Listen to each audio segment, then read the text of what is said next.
Hello children.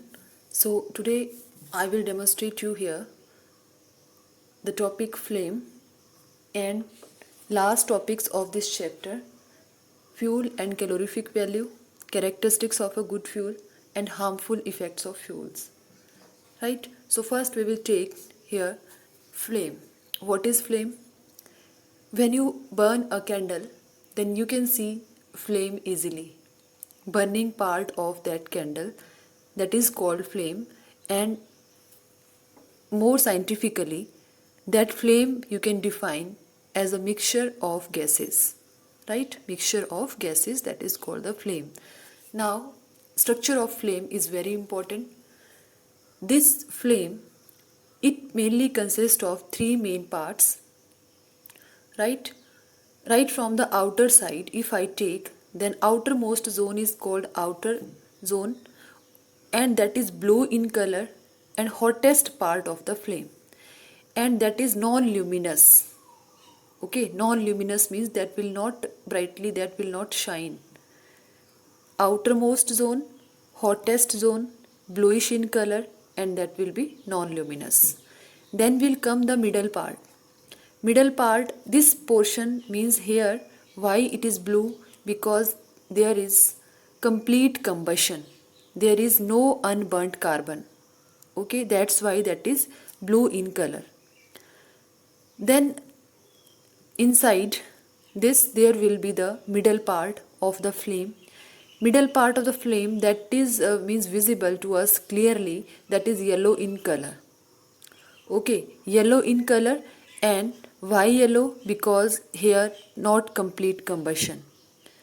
Okay, remember always that when there is complete combustion, then always blue flame is produced. But here there is not complete combustion, so this zone it will be yellow in color, and we can say that here is the incomplete combustion, and this part is completely luminous. Okay, it will be means the shine brightly and we can clearly see it. And in terms of the temperature, this part is less hotter than this part, so we have written here the this will be moderately hot, right? And this part I have written here that this is very hot part of the flame, right? So clear cut diagram, when you will just draw and label all these points, then no need to write even in the paragraph. Okay, innermost part, that is completely black in color.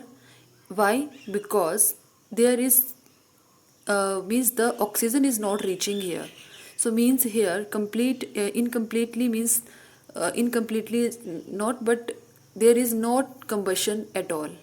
No combustion at all, then means there will be complete unburnt carbon particles.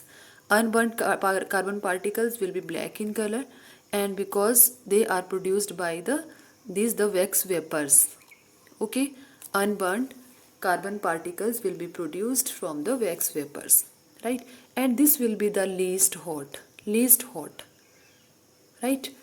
So dear students, do the practice of this diagram and label all these parts as it is.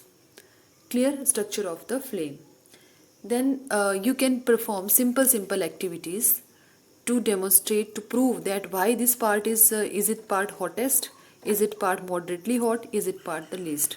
You can perform simple activities, like if you take a simple means the iron rod, a simple rod, and you will place that here in this part, right? After some time it will become red hot. Why? Because there is the highest temperature. But if in place of this you place this rod here, then it will turn into black color. Why? Because there will be the deposition of the carbon particles, right? So in this way we can say that this part is the moderately hot and this part is the very hot part of the flame, right? Similarly, you can place any glass slide here in this part, and you will observe that in that particular glass slide there will be complete black color. This type marking will be here, that will indicate the black color from this portion, means unburnt carbon particles. Clear? So simple means these activities you can perform at home. Next we will take now the calorific value of fuel. What is the calorific value of a fuel? So calorific value of fuel means the amount of heat energy produced. Okay, amount of heat energy produced by burning 1 kilogram of fuel. Calorific value, very important. What is calorific value of fuel? So simply you can write that the amount of heat energy produced by burning 1 kilogram of fuel, any kind of fuel. Okay, that is calorific value of that particular fuel. So means the if a fuel is producing more energy, heat energy, okay, if fuel is producing more heat energy, what does it mean? It means that fuel is having the high calorific value. Okay, and if fuel is producing less heat energy, okay, less heat energy, then it means this fuel is having the less calorific value. Okay, so this is the calorific value of fuel, and it is always expressed, this calorific value, when you will write, then it will always be expressed like this. Okay, like this, kilojoules per kilogram.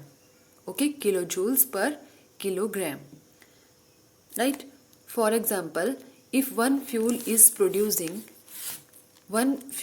you are having, and that is producing 100 kilojoule per kilogram energy, and one is producing 1000 kilojoules per kilogram energy, means here this amount of energy is produced by burning 1 kilogram of that fuel, and here same quantity is there, same quantity 1 kilogram of the fuel, but energy production is 1000 kg.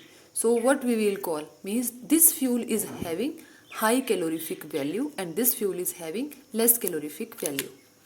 Okay, so this is about the calorific value. Now characteristics of a good fuel. What should be the characteristics of a good fuel?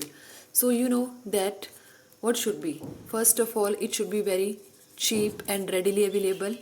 Then it should be easy to store. It should not cause the pollution, means it should not produce the harmful gases, unburnt carbon like that will pollute the environment, right?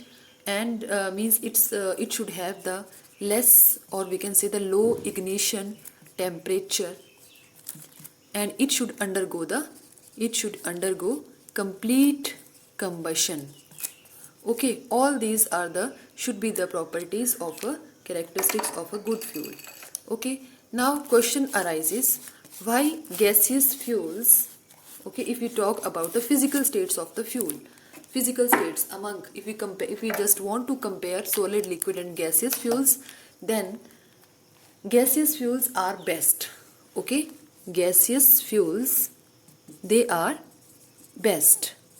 Now why gaseous fuels are best, why they are preferred over liquid and solid fuels?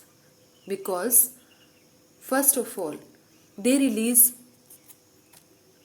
huge amount of energy.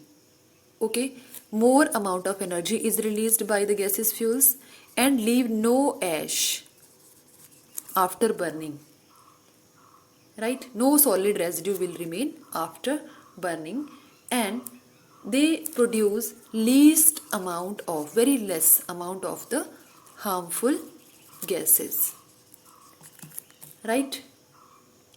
And as they are supplied in cylinders through the pipelines, okay, so means transportation cost will also be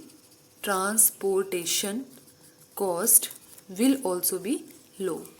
So these are the qualities which are possessed by the gaseous fuels, and that's why we prefer gaseous fuels over solid and liquid fuels. This is very important, why gaseous fuels are best, why they are preferred over the liquid and the solid fuels.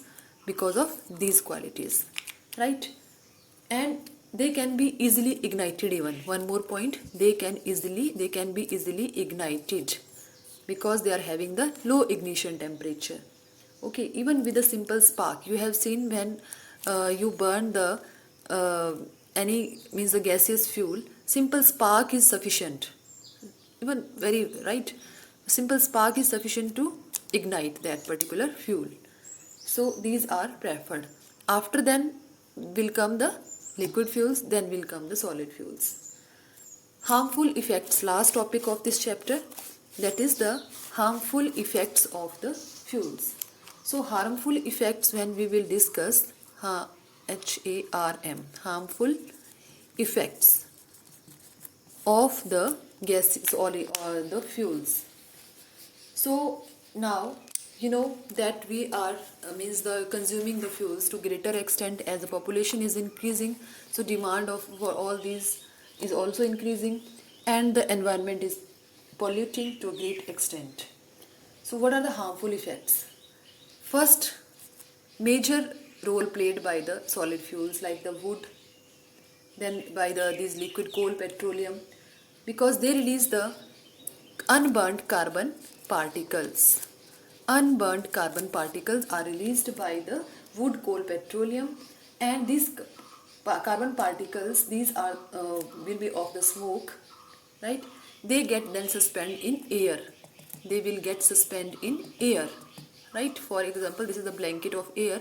Here will these carbon particles will accumulate, and now these particles, when we inhale this air, when we want to take the oxygen from the air, then when we inhale such type of air, then these particles indirectly will enter into our respiratory tract and they will cause the breathing problem. And in winter, they are responsible for producing the smog. Smog is what? Smog is a combination of these particles plus water vapors in the air, right?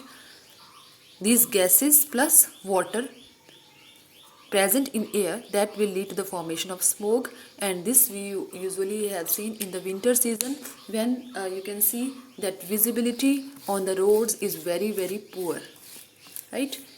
Even at a minor distance we cannot see the vehicle, and so many accidents are there in that season, in winter season, because of the smoke, right?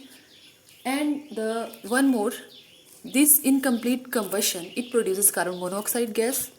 As carbon monoxide gas, it competes with the oxygen. Okay, there is competition between these two gases when we inhale. Okay, when we inhale, so means in place of oxygen, when it will be in more quantity, we will inhale this also, and it will go to our lungs, and it will be supplied by the hemoglobin, which supply usually the oxygen, right? So means we will feel suffocation, right? And in blood this will mix, that is called CO poisoning, which is called CO poisoning, carbon monoxide poisoning. One more effect, that is global warming, very important. Global warming. What is global warming? Global warming. What is global warming? You know, when these fuels will be burned, large amount of carbon dioxide will be released, and you know carbon dioxide is a good absorber of heat. Okay, heat energy supplied by the sun, it will be trapped by the carbon dioxide, right? If it will be in large amount, obviously means the temperature will be raised. As it will absorb the heat energy, so temperature of the atmosphere, it will rise. And this rise in temperature of the atmosphere, right, above the normal level, that is called global warming. And you know the consequences of global warming very clearly: melting of glaciers and complete unbalance, you can say, in the nature, right?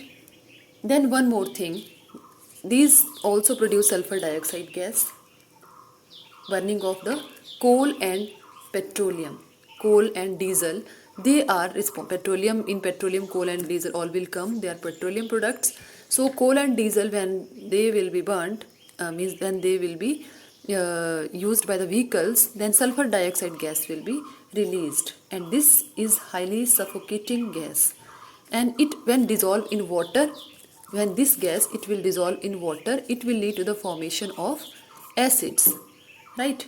You can balance this equation, means by mixing sulfur dioxide with water it will lead to the formation of the acid. Okay, I have written in short form. First sulfurous acid will be formed, then sulfuric acid will be formed, and what we call that? We call that acid rain.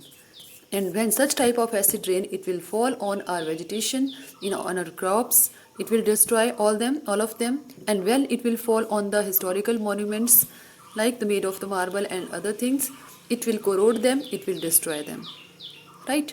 So these are the few harmful effects of the these fuels, and we should minimize their use, and we should means switch over towards the gaseous fuels, and we should use the in less number, the less amount, these the liquid and solid fuels. Okay, with this, thank you.